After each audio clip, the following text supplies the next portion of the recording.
Dan pemirsa, untuk mengetahui perkembangan dari peristiwa kapal tenggelam tersebut, sudah bergabung Kasatgas Gul Karbat Kelurahan Pulau Panggang, Sektor Kepulauan Seribu Utara, yakni Hikmatullah. Selamat malam, Pak Hikmatullah. Selamat malam, Pak Hikmatullah. Anda bisa mendengar suara saya?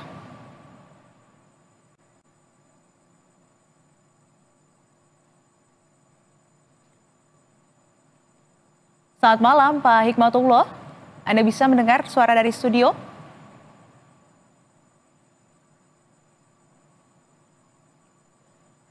Apakah sudah diaktifkan audionya, Pak Hikmatullah?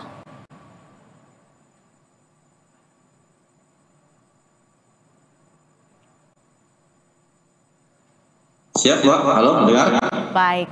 Ya, Pak Hikmatullah, bisa Anda ceritakan sedikit terkait dengan kronologis tenggelamnya KM Salsabila pada Minggu siang tadi, Pak? Aduh, kok nggak jelas ya suaranya ya? Bentar Baik. ya, Mbak. Baik, kami ulang kembali, Pak, pertanyaannya. Ya. Pak Hikmatullah, bisa Baik. Anda ceritakan kembali terkait dengan kronologis tenggelamnya KM Salsabila pada Minggu siang tadi, Pak? Oh, siap, Mbak. Jadi awalnya itu kapal KM Salsabila itu dari Muara Angke menuju Pulau Kelapa. Kemudian di perjalanan, persisnya di pertengahan antara Pulau Air dan Kusung Sekati, itu mengalami trouble mesin, Mbak. Baik. Nah, kemudian jam 14.20 melaporkan ke pihak damkar untuk minta dievakuasi. Nah, kemudian kita meluncur. Nah, ketika kita meluncur sampai di TKP, ternyata kapal yang kita cari nggak ada di lokasi yang diinformasikan tersebut. Nah, kemudian kita sambil melakukan pencarian, ternyata titik terakhir tenggelamnya adalah di timur perairan Pulau Payung, Mbak. Baik. Nah, jadi kapal tersebut itu bukan hanya trouble, tapi karena cuacanya buruk, di atas jam 12 kalau nggak salah itu tiba-tiba cuaca ekstrim, kemudian dicampur hujan juga, ada hujannya, dan cuaca gelap, kemudian disertai angin kencang. Nah, kemudian gelombang tinggi, akhirnya air masuk ke atas kapalnya. Perlahan-perlahan, akhirnya sampailah tenggelam di perairan Pulau Payung, Mbak. Gitu, Mbak. Baik. Dan dari informasi bahwa seluruh kru dan penumpang ini kan dilaporkan telah dievakuasi dan juga dilarikan ke rumah sakit terdekat. Lantas apakah dari 32 orang yang diselamatkan tersebut ada yang mengalami cedera serius, Pak Hikmatullah? Alhamdulillah, pada saat kita evakuasi ke rumah sakit umum daerah Pulau Pramuka, itu tidak ada yang cedera. Semuanya aman. Cuma ada 2 orang yang dirawat, itu pun karena shock. Baik, 2 orang masih dirawat karena mengalami shock. Lantas juga kami mendapatkan informasi bahwa sebetulnya kapal KM Salsabila ini adalah kapal nelayan. Lantas betulkah demikian, Pak? Benar sekali. Iya. Jadi kapal itu kalau dari Pulau Kelapa membawa ikan. Ikan dalam bentuk di dalam box gitu. Jadi dia ngambil dari Pulau Kelapa ke Pulau Panggang, terus menuju ke Muara Angke. Nah, kemudian dari Muara Angkenya menuju balik ke Pulau Kelapa itu membawa sembako, Pak. Dan selain sembako juga mengangkut puluhan orang. Nah, ini bagaimana ceritanya? Kok bisa, Pak? Dan apakah juga sudah mendapatkan izin sebelumnya untuk mengangkut penumpang hingga puluhan orang ini? Dia sebelum belayar dia sudah minta izin ke pihak terkait. Nah, mereka sudah mendapatkan izin dengan manifest, tentunya di situ tertulis 20 orang penumpang.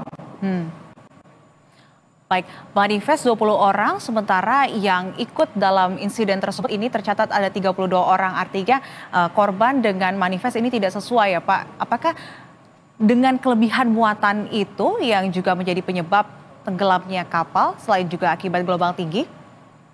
Ada indikasi tersebut nggak, Pak? Iya, baik, Mbak. Sebenarnya kalau di Pulau Seribu terutama itu biasa-biasa aja, normal sebenarnya, karena yang punya kapal atau kapten kapal sudah mengukur kekuatan dari kapal itu sendiri, sehingga dia sampai berani untuk memuat penumpang sebanyak itu.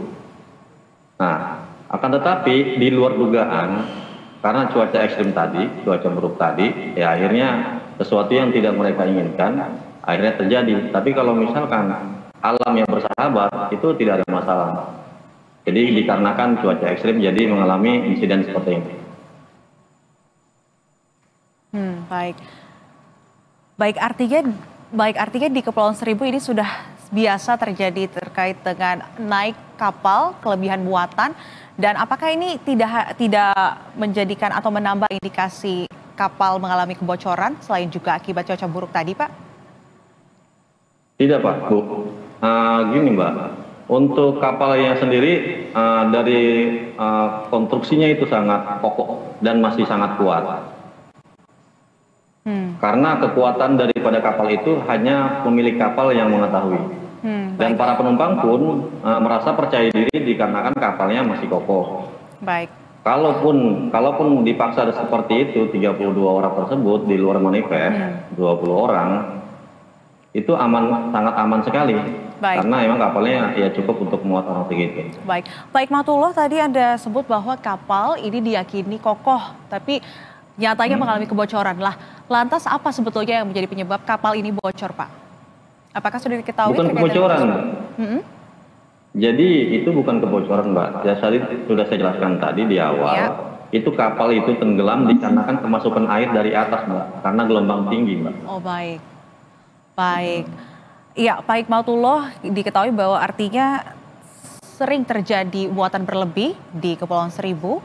Kapal-kapal ini mengangkut muatan berlebih. Ini semoga menjadi perhatian ya Pak, agar kejadian seperti ini tidak terulang kembali. Terima kasih Pak Hikmatullah, Kasatgas Kulgarmat Kelurahan Pulau Panggang, Sektor Kepulauan Seribu Utara, atas informasi Anda. Selamat malam dan salam sehat selalu. Selamat malam, Mas.